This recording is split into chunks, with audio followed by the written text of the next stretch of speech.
Now, I ain't gonna outright say that Erika Jayne is lying, because in this Kardashians world that we live in, baby, truth can be stranger than fiction. But what I will say is, these grand reveals of truth that she keeps doing are conveniently timed as hell. I got my notes. I hope y'all got yours. Let's get on into this damn mess.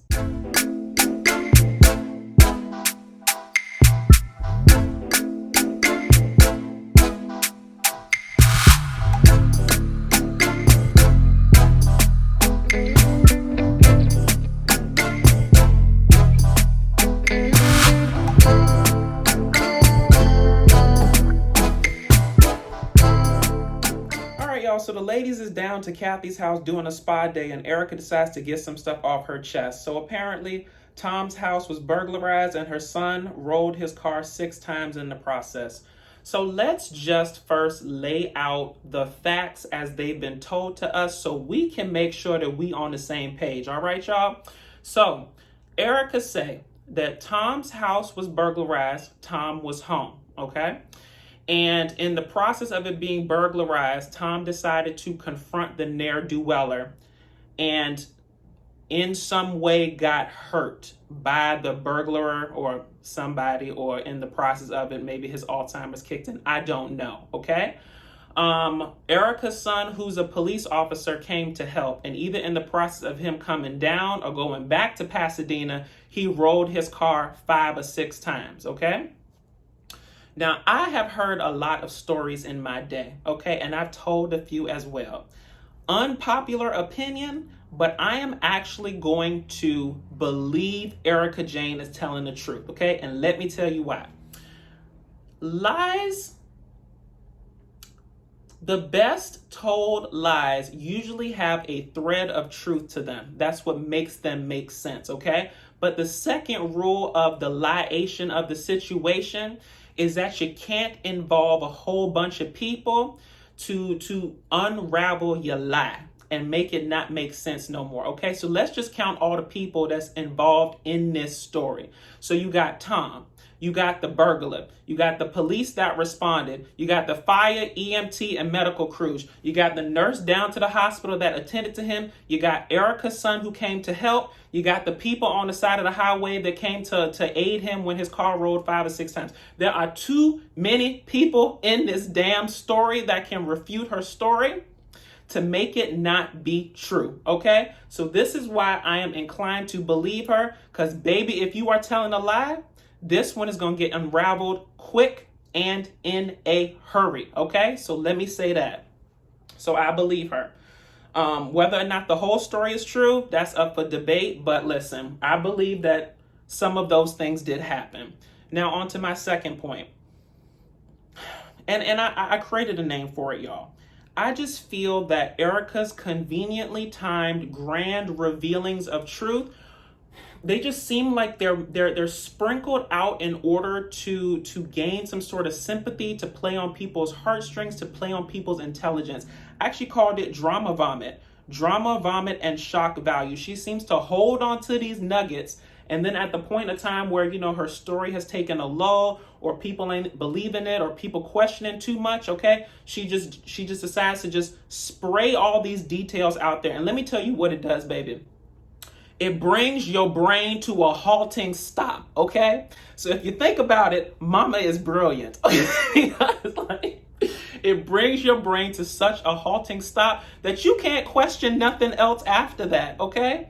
Because I was not worried about Erika and the widows and the orphans and the stuff down to the courthouse when she was telling this story about, you know, Tom and the burglar and his Alzheimer's and the son and the roll in the car. It's like one of those cover stories that are just meant to like distract you. So like I said, it could be true, but it seems like it's one of those smoke screens in order to keep your mind off of the task at hand. As I've said before, children, this is the B and C storyline, okay? But y'all need to pay attention to the A storyline because she's trying to confuse you.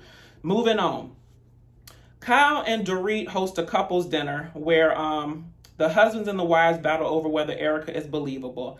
I really thought this was an interesting scene because I liked getting the male perspective of it. If you think about it, that dinner was a sort of battle between the people that are emotionally tied to Erika and the people that are not. So the women were trying to go up for Erika, saying that, you know, This is our friend, and if she tells us this, then we believe her. And the men were like, listen, we are not as emotionally tied to Erika as you are. So we're coming from a very objective place. 9 times out of 10, men can be very reasonable when it comes to situations. So if you lay out the story as Erika is laying it out, it does sound very incredulous. It sounds very unreasonable. It sounds very fictitious, okay? So listen, it seems like they came to the consensus that, well, if you listen to PK, Erika might not be outright lying, but she was controlled allegedly by a man for 20 years, and this could just be the latest iteration of that control. So I really liked getting the different dichotomies between the women who are riding for Erika and the men who are just like, listen, I can only give my base off of what you've shown me, and off of what you've shown me, I have questions, I have conflicts, and I don't know if I necessarily believe everything. So really, really good scene. Moving forward to 2 things we ain't gonna spend a whole bunch of time on. Garcelle down to the Matchmaker and Crystal's basements. Let's start with Garcelle. Garcelle, mama, it is shit or get off the pot time, okay? We have dealt with the damn Matchmaker about 4-5 episodes ago, okay? You need to find the man, get the date, get down to the dinner, have some witty repartee, get back to the house and get down to the yum yum bouncy bouncy, and then get back on that damn Tinder, Bumble, whatever she got you on, and do it again, okay?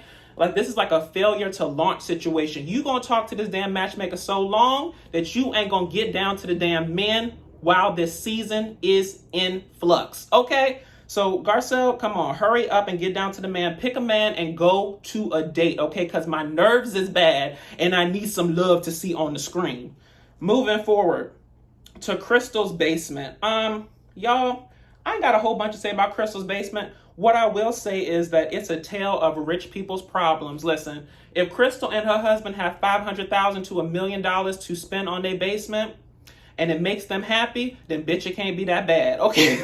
Like, I ain't got no problem with how people spend their money as long as they're being responsible with it in other areas, and they, decide to ball out in some areas. Listen, Crystal say that she the one that's the more frugal of the two, okay? I mean, you can't tell it through the screen, but, listen, if you say something, I'm inclined to believe you until you show me otherwise. But Rob, on the other hand, say, listen, I done made tens of millions of dollars down to the damn Simone, Puma, the Lion King, all them damn animals down there, and I'm gonna spend it. I ain't got no problem with it. Listen, if you work hard, and there are certain things that you save in life, and there's certain things that you ball out on, okay? So listen, if they want to make their house an entertainment space, their basement a place where they can go and have a refuge from the world, they ain't got to go to all these damn, different places out and about because they got it at home, then who's to say that it's wrong, okay? And it's their money at the end of the day. Now, one tidbit I did jump on was Crystal saying how, she's frugal in some areas, but she spends her money on things that appreciate and value. And I think that's a really good lesson because, listen, quiet as it's kept, she's very right about Hermes bags. Hermes bags have a tendency to hold their value better than gold in some instances, okay? So listen, if you got to spare a couple, $1,000, $5,000, $6,000 to $10,000, or, her bags are $95,000. All of us ain't rolling in that range. I know I'm not. Baby, you need to make sure that you get you a certificate of authenticity. Beware of some of these Instagram scammers that be selling these Birkin bags and stuff like that. Because, baby, you will be down to the damn airport. You have, like, your books, your computer, your underwears, and your socks in your bag, and it will be falling apart at the seams, according to a friend of mine. Don't worry about my life. That's another story for another day. Moving forward, to Dorit's wedding event. Listen, I go up for Dorit's wedding event. Baby, listen, the 2 things that Dorit is good at in this group are fashions and events, okay? Baby, Dorit, stick to fashions and events. That's where your blessing is in life. Anything outside of that, I can't give you my cosign on. But fashion and events, girl, you did that, okay? I just really loved the pomp and circumstance of it all. The grandeur of the dresses matched the grandeur of the event. It was just a great time all around. Listen, you couldn't tell that it was down to Dorit's house because she transported you down to a fashion week, set. And I thought that was a great thing for her to do, a great launch to her brand. And it seemed like the ladies liked the dresses. Hell, I like the dresses, and I ain't even a marriage or wedding type person. So I would refer my friends if they want to get married down to Dorit and Nectaria's site. But all I was saying while I was watching it, y'all, was bravissima. Bravissima, biache, okay? Because you did that. Mama, you did that. So I think it was honestly one of the best Housewives product launches that I've seen across the franchises. And that's saying a lot, because I've watched a lot of these people develop businesses, and the businesses go by the wayside and some go up. So listen, good, Dorit. Keep that momentum and keep going. Moving forward, because we never can have a good event on its own. Kyle's messy ass, listen, y'all drop down in the comments and let me know if y'all agree with this statement. I feel that Kyle is starting to turn into the bone collector of the group, because it seems like whenever there's a lull, or whenever, somebody tells her some information and they don't bring it up in the next scene, here come Kyle squawking down to it, trying to bring it up, trying to stir up mess. So down to Dorit's nice event, because it was pretty much a nice event up to that point, in my opinion. Kyle's messy ass decides to throw Garcelle under the bus over a comment she made down to Ellen, talking about, everyone is coming for me, I'm coming for them. Now, as with most things in life, y'all, we have to talk about context, right? So when you talk about the comment on its own, everyone is coming for me, I'm coming for them, it sounds very general, right?